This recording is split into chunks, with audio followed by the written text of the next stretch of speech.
Magandang araw mga bata! Ako si Teacher Grace.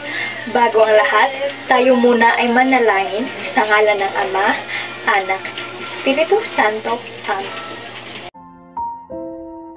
Panginoong Hesus, maraming salamat po sa lahat ng biyaya na pinagkakaloob mo sa amin sa araw-araw.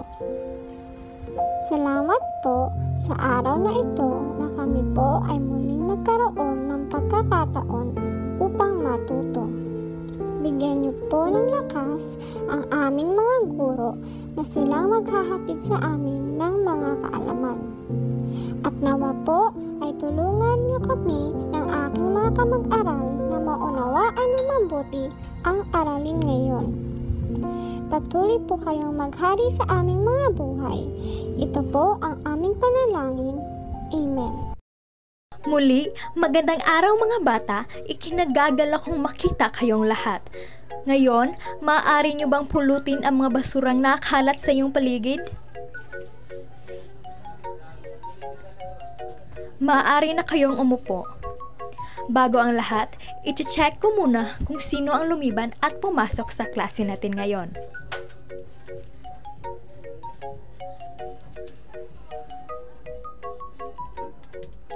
Carlo? Present, Miss. Joshua? Present, Miss. Markella? Present, Miss. Riker? Present, Miss. Ako'y masaya dahil walang lumiban sa klase natin ngayon. Narito ang ating mga alintuntunin. Una, makinig ng mabuti. Pangalawa, huwag makipag-usap sa inyong mga katabi. Pangatlo, kung mayroong katanungan ay itaas lamang ang inyong mga kanang kamay. Naintindihan ba mga bata? Magaling! Bago tayo dumako sa ating tatalakayin, maaari niyo bang alalahanin kung ano ang ating tinalakay kahapon? Yes, Carlo? Tama. Ang ating tinalakay kahapon ay ang pagiging matapat o katapatan. Bigyan man natin ng magaling na palakpak si Carlo. Magaling, magaling, magaling. Ano nga ba ang pagiging matapat o katapatan? Yes, Joshua?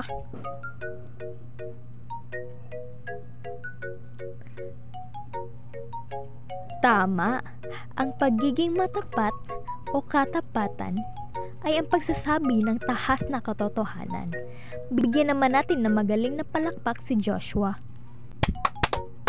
Magaling, magaling, magaling! Ngayon, meron akong kwentong ipapanood sa inyo. Handa na ba kayo? Simulan na natin. Ang pamagat ng kwento natin ay si Maya, ang batang masunurin. Ito ay isinulat ni Teacher Shirin F. Enriquez at iginuhit naman ni Mikey F. Sagliba. Si Maya, ang batang masunurin. Maya, anak, gising ka na. Umaga na. May pasok ka pa sa online class. Wika ng kanyang ina. Opo, inay. Magalang na wika ni Maya. Araw-araw ay nakaugalian ng gisingin ng kanyang ina si Maya sapagkat mahinding ito kumatulog. Si Maya ay isang masunuring bata kaya't kinagigiliwan siya ng buong pamilya. Sinusunod niya ang anumang iniuutos at ipinagbibilin sa kanya. Pagkagising niya ay agad niyang inayos ang kanyang kama, naligo at pagkatapos ay kumain siya ng kanyang agahan. Maya-maya pa ay nagbukas ng laptop para sa kanyang online class. Maging ang kanyang guro ay kinagigiliwan siya dahil sa pagiging handa nito sa mga talakayan. O mga bata, pagkatapos ng ating online class ay gawin ninyo ang inyong takdang aralin at mga gawaing bahay. Wika ng kanilang guro. Pagkatapos ng klase, ay agad-agad na kinuha ni Maya ang kanyang takdang aralin at sinimulan na ito. Mayam! Maya! Maya! Maaari mo ba ako anak tulungan ligpitin ang mga sinampay na damit? Madilim ang langit at nagbabadyang may malakas na ulan na parating. Nag-aalalang wika ng kanyang ina. Opo, inay! Agad na tugon ni Maya. Mabilis niyang iniwan ang kanyang gawain at tinulungan ang kanyang ina sa pagliligpit ng mga damit. Pagkaraan ng ilang saglit, ay bumuhos na ang malakas na ulan. Bumalik si Maya sa kanyang kwarto at ginawang muli ang kanyang takdang aralin. Dito nagtatapos ang kwento ko. Sa inyong napanood, ano nga ba ang ating tatalakayin ngayong araw? Yes, Markela? Mahusay! Ang ating tatalakayin ngayon ay ang pagiging masunurin. Bigyan naman natin ng magaling na palakpak si Markela. Magaling, magaling, magaling! Ano nga ba ang pagiging masunurin, mga bata? Ang pagiging masunurin ay tumutugon at sumusunod sa utos o kahilingan ng walang pagtututol. Ito ay ang pagsunod sa utos ng Diyos, magulang at kapwa. Halimbawa, sa inyong ginawa kanina, kapag uutusan kayo ni teacher na pulutin ang mga basura na kalat, kayo ay susunod. Kapag tayo ay pagutusan ni lola, nanay, tatay, kuya at ate, tayo ay susunod. Halimbawa nito ang pakikinig sa bilin ng magulang. Pagsasabihin ni nanay na huwag kang malikot, sundin mo ang kuya at ate mo. Huwag mong kalimutang maligo, matulog sa tanghali. Tayo ay susunod. Pangalawang halimbawa, kapag tayo ay uutusan ni tatay, tayo ay susunod. Pangatlo, kapag tayo ay pangangaralan ng ating nanay at tatay, tayo ay makikinig at susunod. Tama ba, mga bata? Magaling! Wala na ba kayong mga katanungan, mga bata? Naiintindihan ba ang ating tinalakay ngayong araw? Mahusay! Para sa inyong pagsusulit, sa isang buong papel, lagyan ng check kung ang pangungusap ay nagpapahiwatig ng pagiging masunurin at X kung ito ay hindi. Handa na ba kayo? Akin lamang babasahin ang mga pangungusap at kayo ay sasagot lamang sa inyong papel.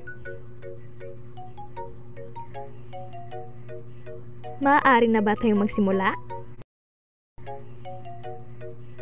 Maaari na ba tayong magsimula? Una, ako ay sumusunod kapag ako ay inuutusan.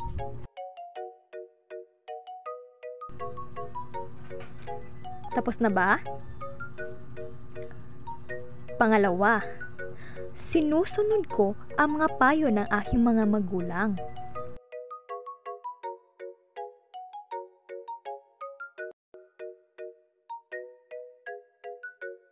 Tapos na ba? Pangatlo, nakikinig ako ng mga bilin sa akin ni mama at hindi ito susundin.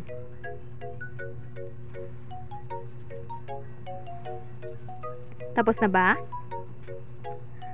Pang-apat, lagi ko ginagawa ang pinapagawa ni Lola gaya ng pagdadasal bago matulog.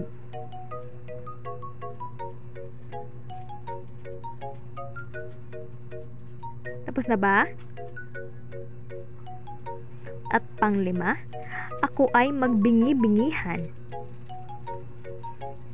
Ito ba ay tama? Check o mali? X. Tapos na ba? Ngayon, sabay-sabay nating sagutan ang inyong pagsusulit. Una, ako ay sumusunod kapag ako ay inuutusan. Yes, Markela? Tama, ito ay check. Pangalawa, sinusunod ko ang mga payo ng aking mga magulang. Yes, Carlo? Tama, ito ay check. Pangatlo, Nakikinig ako ng mga bilin sa akin ni Mama at hindi ito susundin. Yes, Striker? Tama, ito ay X. Pang-apat, lagi ko ginagawa ang pinapagawa ni Lola gaya ng pagdarasal bago matulog. Ito ba ay check o X? Yes, Joshua. Tama. Ito ay check. Pang-5, ito ay magbingi-bingihan. Yes, Markela. Tama. Ito ay X. Mahusay mga bata. Maaari kong malaman kung sino sa inyo ang walang mali sa pagsusulit ninyo? Maaari nyo bang itaas inyong kanang kamay?